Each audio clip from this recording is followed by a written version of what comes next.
श्री शिवाय नमस्तुभ्यम। महाराज, आप सभी लोग जानते हैं कि नवरात्रि में सभी लोग अपने घरों में कन्या पूजन करते हैं, कन्या भोजन करवाते हैं। और हमारी कथा में अक्सर इस प्रश्न के बारे में पूछा जाता है कि कन्या पूजन हमें कब करवानी चाहिए, कितनी कन्याओं को बुलवाना चाहिए, कितने साल की कन्याएं बुलानी चाहिए, उनका क्या खिलाएं और भेंट में क्या देना चाहिए, कन्या पूजन कैसे करना चाहिए, सारी अद्भुत जानकारी आपको इस वीडियो में हम देने वाले हैं। देखिए महाराज, शारदीय नवरात्रि के 9 दिनों में माता रानी को प्रसन्न करने का सबसे सरल तरीका होता है कन्या पूजन। और कन्या पूजन को आपको सही तरीके से करना चाहिए। देखिए महाराज, जब भी आप कन्या को अपने घर पर बुलाएं और वह आपके घर पर आए तो सबसे पहले आप उनके पैरों को किसी पात्र में जरूर अपने हाथों से धुलवाएं। और अगर आप चाहे तो दूध और गंगा जल भी इस जल में मिला सकते हैं। और साथियों, बाद में इस जल को आप अपने पूरे घर में छिड़क सकते हैं और बचे हुए जल को किसी पेड़ में जाकर डाल सकते हैं। महाराज, ये बहुत ही शुभ माना जाता है और हमारे पूरा घर पवित्र हो जाता है। देखिए महाराज, अब प्रश्न ये आता है कि हमें कितनी बड़ी कन्या बुलानी चाहिए। तो महाराज, आपको छोटी से छोटी कन्या बुलवानी चाहिए। जैसे 2 साल की बच्चियों या 5 साल की बच्चियों, और वैसे तो 10 साल तक की कन्याओं को आप कन्या पूजन के लिए बुला सकते हैं, पर अगर 5 साल से काम की कन्या बुलाए तो और ज़्यादा अच्छा रहेगा। अब अपने जैसे ही उनके पैर धो दिए, उसके बाद में आप सभी कन्याओं को टीका लगाएं, उनको अक्षत भी लगाएं और लाल चुनरी उड़ाए। तो महाराज, अब आपको उनको भोजन करवाना है। और महाराज, ध्यान रखना है कि भोजन में आपको लहसुन प्याज का प्रयोग नहीं करना है। और इसके अलावा कन्या भोजन में खीर पूरी या हलवा जरूर होना चाहिए।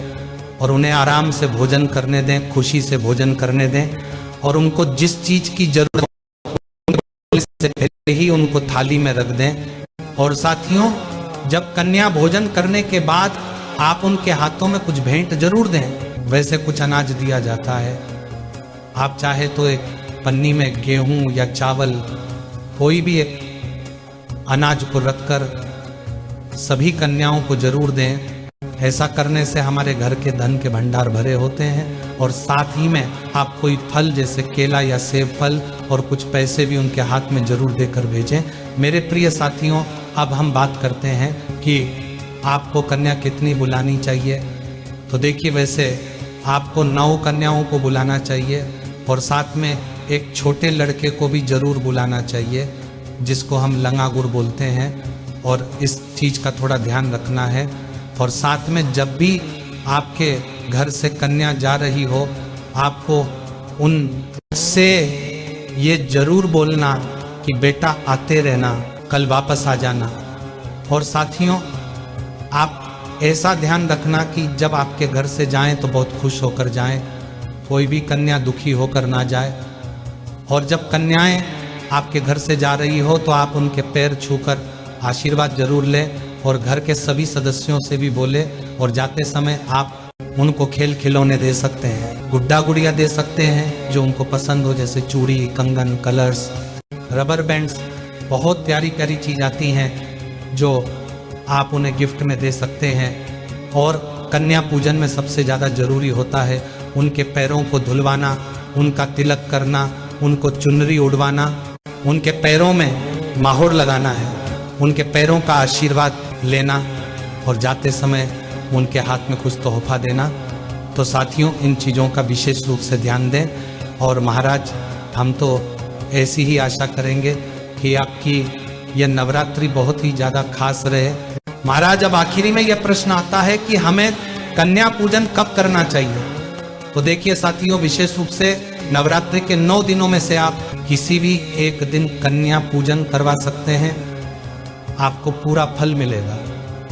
पर कन्याओं का पूजन करने का नवरात्रि में 2 दिन बहुत बड़े माने जाते हैं, अष्टमी और नवमी तिथि, क्योंकि इसी दिन लोगों के घरों में अष्टमी और नवमी पूजी जाती है। और ज़्यादातर लोग अष्टमी के दिन ही कन्या पूजन करवाते हैं। तो आप चाहे तो कन्या पूजन अष्टमी या नवमी के दिन भी करवाएंगे तो भी कोई परेशानी नहीं। बाकी 9 दिनों में से किसी भी एक दिन कन्या पूजन करे, कोई परेशानी नहीं। और कन्या पूजन आप किसी भी दिन सुबह 8 बजे से दोपहर 12 बजे के बीच में हो जानी चाहिए, क्योंकि यही शुभ मुहूर्त होता है। तो महाराज अब हम आशा करते हैं कि आपको आपके सभी प्रश्नों का जवाब कन्या भोजन से जुड़ा हुआ मिल गया होगा। पर अभी भी आपके मन में अगर कोई प्रश्न बचा हुआ है तो आप हमसे कमेंट करके पूछ सकते हैं।